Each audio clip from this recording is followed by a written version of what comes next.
شام 30 نوامبر به تاجیکستان با مقصد فراگیری ساکنان با واکسیناسیا از بیماری کرونا ویروس باز 698,500 وایه واکسن استرازنیکا آورده شد.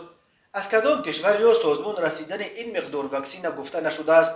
وزارت تندرستی تاجیکستان گفت در عموم تا 1 دکامبر به قلمرو جمهوری تاجیکستان 5 نمود واکسن در حجم 6,137,700 وایه وارد کرده شده است. تاجیکستان این همه واکسینه ها را توسط برنامه کوواکس که سازمان جهانی تندرستی با مقصد دسترسی عادلانه همه کشورها به واکسینه های ضد کرونا ویروس تأسیس داده است به صورت رایگان به دست آورده است. واکسینه ضد کرونا ویروس در تاجیکستان برای تمام ساکنان کلانسال سنشان از 18 بالا حتمی بوده.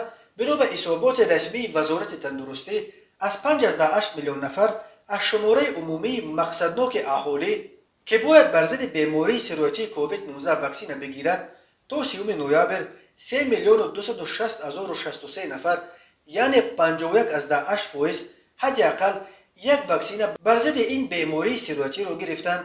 2,590,545 نفر یا 44.5% اهالی کلانسال کشور باشد هر دو وایه واکسن را گرفتند. مقامات تاجیکستان واکسیناسیا یک راه از همه موثر پیشگیری از کرونا ویروس می‌نامند و اهالی را تشویق می‌کنند که به هر گونه آوازه‌های بی‌اساس و باوری‌های خرافاتی داده نشده حتما واکسن بگیرند. مقامات تاجیکستان از ماه سپتامبر به این طرف همگی 5 مورد نوی سرایت شهروندان به کرونا ویروس را رسما اعتراف کردند، ولی طبیبان و ساکنان میگویند در اصل شماره بیماران خیلی بیشتر از ارقام رسمی وزارت تندرستی است.